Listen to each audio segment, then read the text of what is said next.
Hi friends, నేను మీ MPR. వడ్డించేవాడు మన వాడైతే ఎక్కడ కూర్చున్నా మన దగ్గరికి వస్తుందన్నట్టు ఇదివరకు పెద్దలు చెప్తూ ఉండేవారు. అలాగే ఇప్పుడు 2024 సార్వత్రిక ఎన్నికల్లో గెలిచిన తర్వాత తెలుగుదేశం ప్రభుత్వం వారి ఎల్లో మీడియా చేస్తున్న ఆ హంగామా కానీ వాటన్నిటి చూస్తుంది అలాగే అనిపిస్తూ ఉంది. ఇక్కడ ముఖ్యంగా మనం మాట్లాడుకోవాల్సింది ఏంటంటే ఇసుక విధానం. ఇసుక విధానం అప్పట్లో ప్రభుత్వం ఏం చేసిందంటే ఒక కాంట్రాక్ట్ సంస్థకి ఇచ్చేసి ఈ సంస్థ ద్వారా వాళ్ళకి ఇచ్చేసి ప్రభుత్వానికి ఇంత కట్టాలా అని చెప్పేసి వారికి అప్పచెప్తే అప్పట్లో ఎల్లో మీడియా చేసిన హంగామా పొలాల్లో నుంచి తవ్వుతున్నారు, నదుల్లో నుంచి తవ్వుతున్నారు, చెరువుల్లో నుంచి తవ్వుతున్నారని నానా హంగామా సృష్టించి ప్రతిరోజు ఈ ఇసుక విధానం మీద వారు చేయని అభండాలు లేదు, వారు వేయని నిందలు లేవు ప్రభుత్వం మీద. అయితే అలా ఎన్ని నిందలు వేసినప్పటికీ జగన్మోహన్ రెడ్డి గారు అప్పట్లో బయట సంస్థలకు అప్పచెప్పేసి దాని ద్వారా 750 కోట్ల రూపాయలు ప్రభుత్వానికి ఆదాయం వచ్చింది. అయితే ఇప్పుడు 2024 సార్వత్రిక ఎన్నికల్లో గెలిచిన తర్వాత ప్రస్తుత ప్రభుత్వం ఫ్రీ ఇసుక ఇంకా కొరవ ఉండదు, ఇక ప్రతి ఒక్కరికి ఇసుక దొరకదు అంటూ చెప్పుకొస్తున్నప్పటికీ ఏమైనా ఇప్పుడు చెప్తున్నారే కానీ ₹1 ప్రభుత్వానికి దీనివల్ల ఆదాయం లేదు. అలాగే ఇంకొక విషయం కూడా, ఇప్పుడు భూముల్లో కూడా పట్టా భూముల్లో కూడా తవ్వేసి టన్నుకు ₹69 ఎంతో రైతుకి ఇస్తారంట. మరి ఇప్పుడు పర్యావరణం దెబ్బతినదా?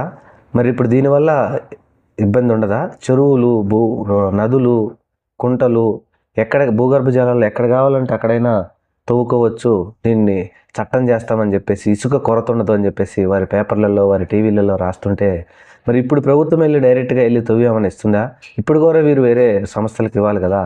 మరి వీరు సంస్థలకి ఇచ్చేసి అదిగాక వీరు ఇలా చేస్తున్నా కూడా ₹1 కూడా ప్రభుత్వానికి ఆదాయం రాదు. కానీ అప్పుడు జగన్మోహన్ రెడ్డి గారు చేసిన విధానం వల్ల 750 కోట్ల రూపాయలు ప్రభుత్వానికి ఆదాయం వచ్చింది.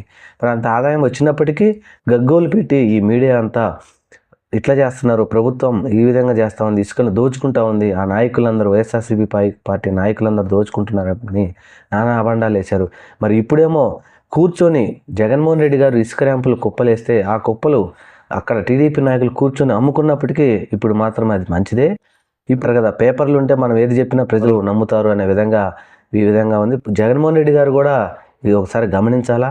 ఎందుకంటే మనమున్నప్పుడు ఆ విధంగా రాశారు, అదే విధాన్ని ఇప్పుడు ఫాలో అవుతుంటే మళ్ళీ ఇప్పుడు పేపర్లు ఇదే మంచిది అన్నట్టు పేపర్లలో బల్లగుద్దు చెబుతూ ఉంటే మరి దీనిని ఏమనాలి, ప్రజలు ఏ విధంగా అర్థం చేసుకుంటారో చూడాలి.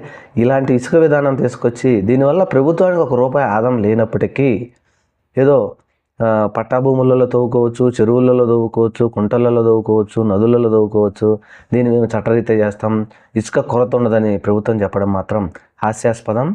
చూద్దాం ఇలాంటి ఇంకా ఎన్నో మన రాష్ట్రంలో. Thank you. మన ఛానల్ని మాత్రం తప్పకుండా సబ్స్క్రైబ్ చేయండి.